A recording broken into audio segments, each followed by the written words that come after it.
എൻ്റെ പേര് ജോഫിൻ, സ്ഥലം കാട്ടാക്കട പൂർണ്ണാടാണ്. വൈഫിൻ്റെ പേര് സീനാസാൻ. ഞങ്ങൾ യാത്രയ്ക്ക് വരുന്നത് ഞങ്ങളുടെ വീടിനടുത്തുള്ള ഒരു ചേട്ടൻ ഇവിടെ മുന്നേ ട്രീറ്റ്മെൻറ്റ് ചെയ്ത് ഇവിടെയായിരുന്നു ഡെലിവറിയും കാര്യങ്ങളൊക്കെ ഇവിടെയായിരുന്നു. അവർക്കും ടിങ്സായിരുന്നു, ഞങ്ങൾക്കും ടിങ്സാണ്, 2 ഗേൾസാണ്. അപ്പോൾ ഇവിടെ വന്ന സമയത്ത് ഞങ്ങൾ ആക്ച്വലി ആദ്യം മമ്മൽ എന്ന് പറയുന്ന ഒരു ഹോസ്പിറ്റലാണ് കാണിച്ചിരുന്നത് ഒരു 3 months വരെ. അത് കഴിഞ്ഞിട്ട് ഒരു 5 ആയപ്പോഴത്തേക്കുമാണ് ഇവിടെ വന്നത്. ആ സമയം മുതൽ ജീനോ മാമിനെയാണ് കാണിച്ചത്. ആ സമയം മുതൽ ഞങ്ങൾക്ക് നല്ലൊരു എക്സ്പീരിയൻസ് ആയിരുന്നു. എല്ലാ കാര്യത്തിലും നല്ല രീതിയിൽ ഞങ്ങൾ സംസാരിക്കുകയും നല്ല ട്രീറ്റ്മെൻ്റ് ആയിരുന്നു. അതേപോലെ ഇവിടെയുള്ള നേഴ്സ്. അത് കഴിഞ്ഞിട്ട് 7 മാസമായ സമയത്ത് ഞങ്ങളിവിടെ അഡ്മിറ്റായിരുന്നു. സർവിക്കൽ ലൈനിൻ്റെ ഒരു ഷോർട്ട് വന്ന് അങ്ങനെ അഡ്മിറ്റായിരുന്നു.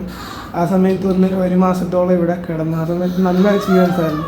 വേറൊരു ഹോസ്പിറ്റലിൽ കിട്ടുന്നതിനേക്കാളും നല്ല കെയർ തന്നെയാണ് അവിടെ കിട്ടിയത്. അതേപോലെ ഇപ്പോൾ ഇവിടെ ഡെലിവറി കഴിഞ്ഞ് നല്ല രീതിയിലുള്ള ട്രീറ്റ്മെൻറ്റാണ് കിട്ടിയത്. 5 ദിവസമായി.